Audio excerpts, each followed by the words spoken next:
고대 중국 사람들이 종교와 사상이 있었다면 여러분 한자 중에 그 흔적이 남아 있어야 합니다. 아멘. 왜냐? 한자는요 상형 문자 이 뜻글자잖아요. 다시 말합니다. 고대 중국 사람들이 이 종교 그런 사상이 있었다면 한자에 남아 있어야 돼요. 그 흔적이. 그런데 그것을 아는 방법이 의외로 쉬워요. 바로 요 종교, 제사, 이 기도와 관련된 한자를 분석하면 됩니다. 여러분, 종교에는 신이 있잖아요. 그렇죠? 그리고 그 신을 숭배하잖아요. 그리고 참선, 기독교 용어로 말하면 큐티. 그렇죠. 큐티이고 묵상입니다. 기독교 용어로.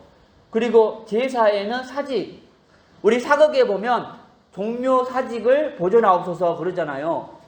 그리고 예절. 그 많은 예절이 이 제사에서 나왔습니다. 그리고 조상을 제사하고 또 기도. 복을 빌고 화가 내리지 않기를 빌고 도움을 빌고. 여러분, 이 글자들이 바로 종교, 제사, 기도와 관련된 글자들인데 이 한자들을 모아놓고 보니까 이상하게 모든 글자마다 공통으로 들어가 있는 한 부수 글자가 있습니다. 한번 찾아보세요. 공통으로 들어가 있는 한 부수 글자가 있다. 자, 따라서 합시다. 보이시자. 이거 보세요. 종교에 이 시자가 있잖아요. 시자. 그리고 하나님의 신에게도 시자가 있고 숭배에도 또 참선에도 시자가 있고 제사 두 글자 다 안에 있잖아요. 그리고 사직에도 있고 예절에도 시가 있고 조상에도 시가 있고 또 기도 두 글자 안에 다 시가 있잖아요. 그리고 복자에도 화자에도 우자에도 다 시가 있어요. 우연이라고 볼 수 없을 정도로 모든 글자 속에 들어가 있어요. 이 보이시자가 바로 종교, 제사, 기도의 이 핵심이 되는 글자입니다. 아멘? 또 뭔가 비밀을 풀 수 있는 이 열쇠예요. 이게 계시다 할 때 쓰는 이 시자인데 여러분 계시자가 누구입니까? 신이잖아요. 신. 그래서 이 보이시자는 무슨 종교적인 의미를 담고 있는 것이 확실하다. 아멘? 그런데 이 보이실자의 아득한 옛날 속이 그린 글자 형태가요 이와 같습니다. 이 글자의 뜻을 알려면요 반드시 한자의 기본을 알아야 됩니다. 아멘? 기본을 알면 금방 해석이 돼요. 우리가 학교에서 한자의 기본 구조를 배울 때 가장 먼저 배우는 것이 기본 삼획입니다. 그 대표적인 글자가 이 장인공자입니다. 여러분 위에 가로로 한획이 뭘까요? 하늘. 그럼 밑에 가로로 한획이 뭐예요? 땅이죠. 그럼 하늘과 땅 사이의 중간이 뭐예요? 그렇죠. 사람. 그래서 천지인 이것이요 그 방대한 한자의 가장 기본입니다. 아멘. 자, 이 사실을 알고 이 보이실자를 다시 한번 볼게요. 자, 위에 가로로 하늘은 뭐라고 그랬죠? 하늘. 밑에는 사람. 근데 몇 사람입니까? 세 사람이잖아요. 여러분 하늘 세 사람 하면 생각나는 거 없어요? 그렇죠. 삼위일체 하나님이세요. 할렐루야. 우리 마태복음 28장 19절 말씀 같이 읽겠습니다. 시작. 그러므로 너희는 가서 모든 족속을 제자로 삼아 아버지와 아들과 성령의 이름으로 세례를 베풀고. 성경의 핵심 진리 중에 하나인 이 삼위일체가 이 한자 속에도 나온다는 거예요.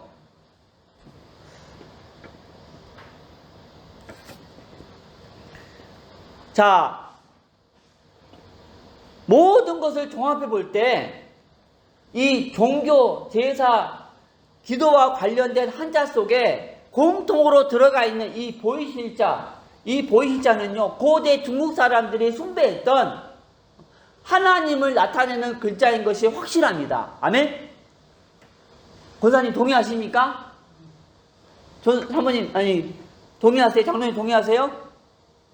자, 이 사실을 알고, 자, 제사라는 제자입니다. 자, 분해하면은, 이거는 다롤자예요, 다롤자. 그리고 또우자입니다, 또우자. 그리고 이 보이실자입니다. 그런데, 이 다롤자 있잖아요, 이 다롤자.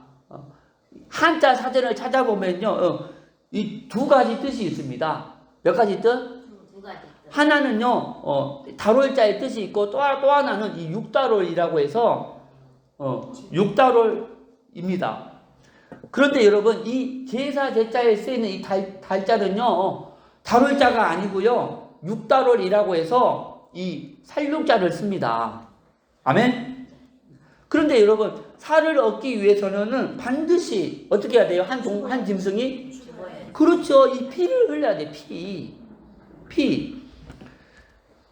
따라합시다. 피. 그리고 이 또자는요, 한자 사전을 찾아보잖아요. 이 용서라는 뜻이 분명히 있어요. 대속이라는 뜻도 있지만은 또 용서라는 뜻도 있어요. 제가 확인해 봤어요, 진짜. 그리고 이 보이실자는 삼위일체 하나님을 가리킨다고 우리 지난 시간에 배웠잖아요. 자, 그러면 무엇이 제사인가? 한번 들어보세요. 따라합시다. 희생의 제물을 통해서 하나님께 용서를 구하는 것. 야, 이것이 원래 본질적인 제사의 의미입니다. 아멘? 여러분, 이 제사 제자 안에요, 이 제사에 필요한 가장 본질적인 이 세 가지 요소가 잘 나타나 있어요. 이 글자 안에. 따라합시다. 제사의 방법, 제사의 목적, 제사의 대상. 자, 여러분, 제사의 방법이 뭐예요? 방법? 그러니까 희생의 제물, 이 피라니까요, 피. 그럼 제사의 목적이 뭐예요? 목적? 용서받는 거예요. 그러면 제사의 대상이 누구? 대상? 하나님이에요. 야, 그런데 목사님 너무나 안타까운 것은요, 지금 우리나라 한국 사람들이 정통으로 드리고 있는 이 제사에는요, 이 세 가지 본질적인 요소가 다 빠져 있다는 거예요. 야, 여러분, 우리 제사에 희생 제물이 있습니까? 희생 제물? 있어요? 없어요. 희생의 피와 전혀 상관없는 뭐가 있어요? 떡. 이 과일이 올라와 있잖아요. 또 우리 제사에 이 용서를 구한다는 개념이 있어요? 없어요? 없어요. 용서와 전혀 상관없는 뭘 빌고 있어요? 복을 빌고 있잖아요. 조상한테 복을 빌고 있잖아요. 그리고 우리 제사의 대상이 하나님입니까? 하나님과 전혀 상관없는 이 조상이지 않습니까? 이와 같이 한번 같이 읽어보겠습니다. 시작.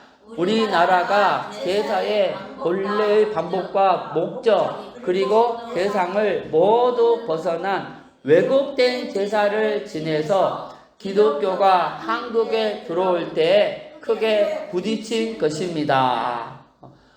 우리나라의 제사가 이 원래의 방법, 목적, 대상을 벗어난 무슨 왜곡된 제사.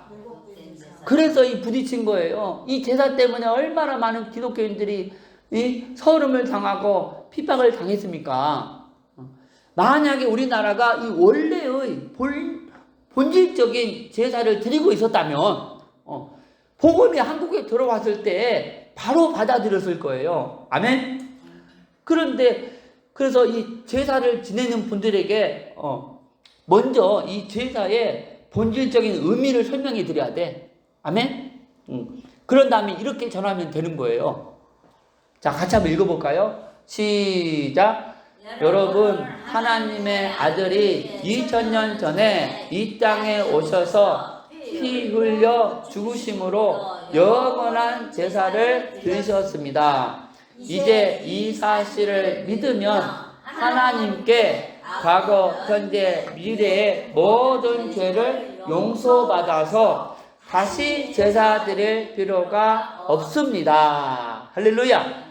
여러분, 하나님의 아들 이 2000년 전에 이 땅에 오셔서 이 피 흘려 죽으심으로 영원한 제사를 드렸었어요.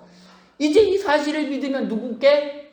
하나님께 과거, 현재, 미래 모든 죄를 뭐 받아서? 용서받아서 다시 제사 드릴 필요가 없어요. 만약에 이렇게 절한다면 뭐라고요? 다시 제사 드릴 필요 없다고요? 하면서 너무 기뻐서 바로 받아들였을 거예요. 할렐루야. 아멘. 자, 우리 히브리서 10장 10에서 14절 시작. 이 뜻을 따라 예수 그리스도의 몸을 단번에 들으심으로 말미암아 우리가 거룩함을 얻었노라. 오직 그리스도는 죄를 위하여 한 영원한 제사를 드리시고 하나님 우편에 앉으사 한 번의 제사로 영원히 온전하게 하셨느니라. 아멘. 그리스도께서 단번에 한 번으로, 할렐루야. 또 어떤 제사를 드렸다? 영원한 제사를 드렸다. 그렇죠. 한 번의 제사로 영원히 온전하게 했다. 할렐루야. 그런데 여러분, 지금의 제사는요, 제사의 본질을 벗어나서 따라합시다. 왜곡된 제사를 드리고 있다. 왜곡된 제사를 드리고 있다. 그래서 제사 지내면 이 죽은 조상이 와서 음식 먹는 게 아닙니다. 아멘. 이 누가 와가지고 귀신이 와서 절 받아 먹고 가문을 저주한다는 거예요. 할렐루야. 자, 우리 고린도전서 10장 20절 시작. 무릇 이방인이 제사하는 것은 귀신에게 하는 것이요 하나님께 제사하는 것이 아니니 나는 너희가 귀신과 교제하는 자가 되기를 원하지 아니하노라. 할렐루야. 그래서 이 제사라는 한자를 통해서 제사 지내는 분들에게 제사의 본질적인 의미를 먼저 설명해 줘야 돼. 그리고 이 복음을 전할 수 있습니다. 이 글자를 준비할 때 얼마나 가슴이 뛰던지. 이 지구상에 사는 사람이라면 다 문제를 가지고 살아갑니다. 어떤 분은 불면증, 우울증에 빠져서 고통당하고, 또 어떤 분은 가난, 또 사고, 질병에 걸려서 고통당하고, 또 어떤 분은 사업에 실패해서 도박에 빠져서 실업자, 각종 중독에 빠져서 고통당하고, 또 어떤 가정은 부부 문제로, 자녀 문제로 고통당하고, 더 큰 문제는 죽으면 영원한 지옥불에 떨어지고, 또 본인의 영적 문제를 자녀에게 되물림합니다. 그럼 이들 문제의 근본 원인이 무엇입니까? 바로 하나님을 떠난 문제입니다. 여러분, 이 세상에는 두 종류의 신이 있습니다. 바로 사람이 만든 신과 사람을 만든 신입니다. 여러분은 누가 참신이라고 생각하십니까? 당연히 사람을 만든 신입니다. 사람이 만든 신은 종교에 불과합니다. 그럼 누가 저와 여러분의 영혼을 만드셨습니까? 바로 하나님이십니다. 그래서 하나님만 참신입니다. 물고기가 물속에 있을 때는 너무너무 행복합니다. 그렇듯이 사람이 하나님 안에 있을 때는 이 땅을 정복하고 다스리고 누리는 축복을 받았습니다. 그런데 그 행복의 근원이신 하나님을 떠나서 지금 저와 여러분의 모든 문제가 온 것입니다. 그럼 왜 하나님을 떠났습니까? 바로 사탄에게 속아서 죄를 지었기 때문입니다. 그런데 죄 중에 가장 큰 죄는 내가 하나님 자리에 앉아서 하나님 기준으로 살지 않고 내 지식과 경험을 기준 삼아서 사는 것입니다. 그런데 세상 사람들은 본인의 문제가 위에 세 가지 문제 때문에 왔다는 것을 모릅니다. 그래서 과학으로, 종교로, 철학으로, 선행으로 이들 문제를 해결하려고 하지만 해결 안 되고 점점 더 커집니다. 그런데 사랑이 많으신 하나님께서 이 세 가지 문제를 해결하기 위해서 한 구원자를 보내주셨는데 그분이 바로 그리스도이십니다.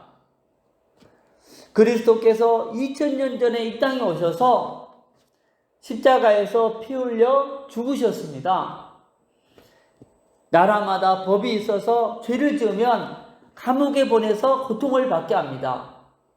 그런데 죄를 지었는데 감옥에 안 보내면 어떻게 되겠습니까? 나라가 존재할 수가 없습니다. 그러듯이 하나님 나라에도 법이 있습니다. 바로 로마서 6장 23절 말씀에 죄의 싹은 사망이다입니다. 그래서 저와 여러분이 죄를 지어서 죄의 대가로 지옥에 떨어져서 영원히 고통을 받아야 합니다. 그런데 하나님은 저와 여러분을 사랑하셔서 지옥에서 고통받기를 원하지 않습니다. 그래서 저와 여러분이 지은 모든 죄를 그리스도로 하여금 짊어지게 하시고 십자가 위에서 저와 여러분 대신 죄의 대가를 지불하게 하신 것입니다.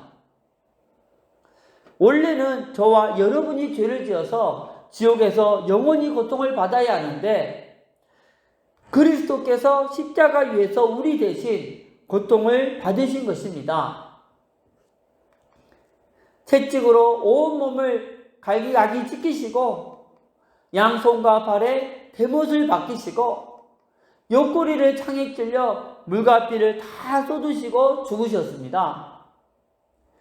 그 십자가의 피를 통해서 만왕의 왕으로 사탄의 머리를 박살내시고 우리에게 자유를 주시고 대제사장으로 우리의 원죄와 모든 죄를 씻어주시고 죄와 저주에서 해방시켜 주시고 참 선지자로 하나님 떠난 문제를 해결하시고 하나님 만나는 길을 열어 주셨습니다.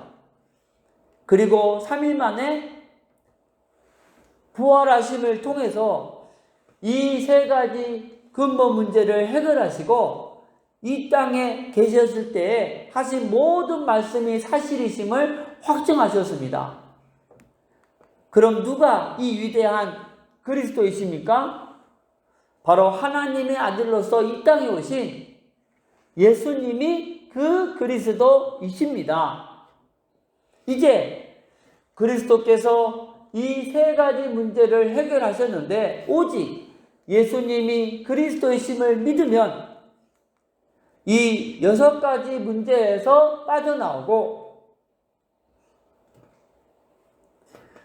하나님의 자녀가 되고 성령 하나님이 저의 인생을 인도해 주시고 예수 그리스도 이름으로 기도하면 응답하시고 천사를 보내서 보호하시고 귀신을 쫓아내는 권세를 주시고 천국 백성이 되게 하시고 이 복음을 땅끝까지 전하는 복을 주십니다.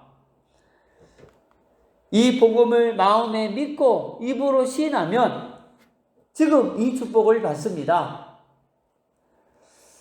믿기 원하시는 분은 지금 저를 따라서 기도해 주시기 바랍니다. 하나님만이 참신이심을 믿습니다. 하나님 자리에 앉아서 하나님 기준으로 살지 않고 내 지식과 경험을 기준 삼아서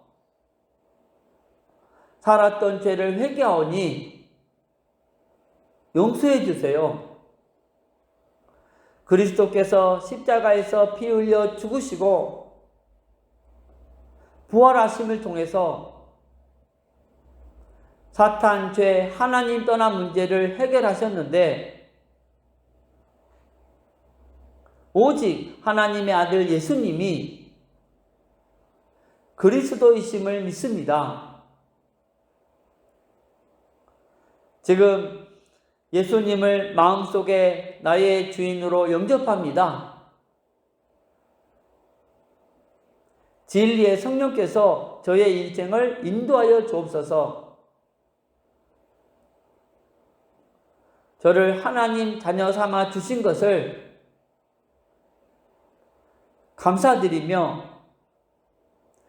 예수 그리스도 이름으로 기도드립니다. 아멘. 이제 여러분은 이미 하나님의 자녀가 되었습니다. 부활하신 예수님이 여러분 마음속에 들어가셨습니다. 여러분이 언제 이 땅을 떠나도 지옥에 안 가고 반드시 천국에 들어갑니다. 이제 저와 여러분이 이 땅에 사는 목적은 오직 하나, 바로 이곳에 있는 영혼들을 이쪽으로 인도하는 것입니다. 이를 위해서 열심히 공부하고 일하시기 바랍니다. 그리고 일요일에는 반드시 교회 가서 예배를 드리시기 바랍니다. 그럼 왜 예배를 드려야 하는가? 여러분 생각해 보세요. 그리스도는 창조주 하나님이십니다. 우리는 피조물이에요. 그 창조주 하나님이신 그리스도께서 피조물인 나를 천국 보내기 위해서 그 고통을 받으시며 죽으셨는데, 그렇게 구원받은 피조물인 내가 당연히 그리스도께 감사해야 되지 않겠습니까? 그럼 최고의 감사 표현이 무엇입니까? 바로 예배입니다. 천국 가기 위해서 예배 드리는 것이 아니고 나를 구원하신 그리스도가 감사해서 예배를 드리는 것입니다. 입으로는 예수님을 믿는다고 하면서 예배 드리기를 거부한다면 정말 구원받았는지 의심스럽습니다. 여러분 모두 예배를 최우선순위로 두시기 바랍니다. 그리고 일주일에 한 번 이상은 꼭 성경을 공부하시기 바랍니다. 하나님은 여러분을 사랑하십니다. 마지막으로 선물을 드리겠습니다.